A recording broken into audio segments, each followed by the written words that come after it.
sasane manan tsegilan vadine fiaptsara fomba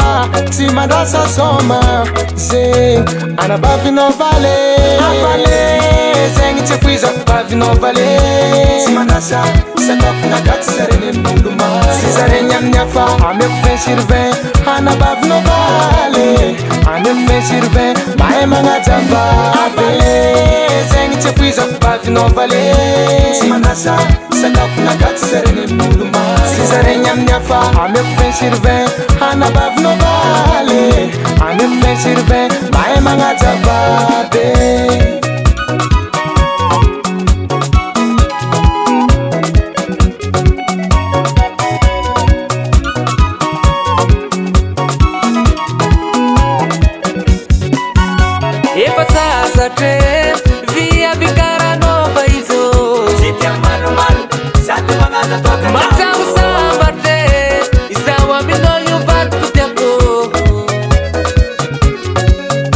Matukanoza fatsande mare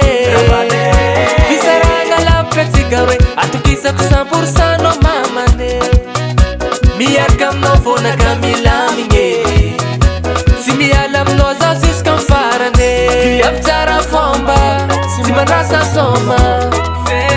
Anabavino vale Zenta fiza ku bavino vale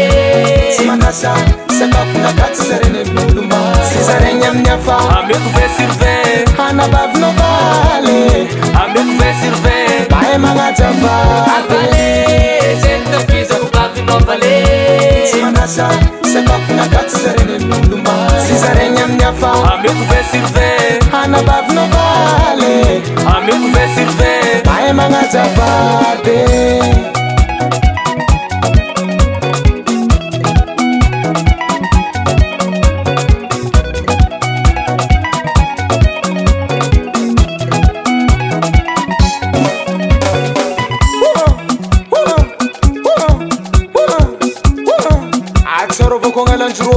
Fulka zane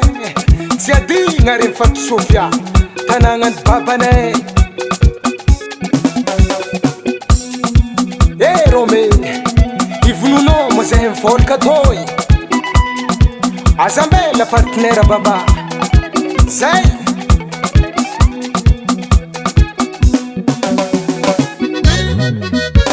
audinga valonga audinga usinga audinga valonga audinga usinga audinga valonga audinga usinga Oto me conoce mi lerane Toce me conoce mi lerane Sahara via vitia vade Mae manan vitame Rerka tenga ton massage Tiku yavi makarakara Ame kwa no larisanga Male mile misunjara Avale Zenta fiza kubavino vale Simanasa sakafuna gatsy zareny amin'olo maro sy zareny amin'ny afa ameko 20/20 anabavino vale ameko 20/20 mahay magnajava vale zegny tsy foizako bavino vale sy mandrasa sakafuna gatsy zareny amin'olo maro sy zareny amin'ny afa ameko 20/20 anabavino vale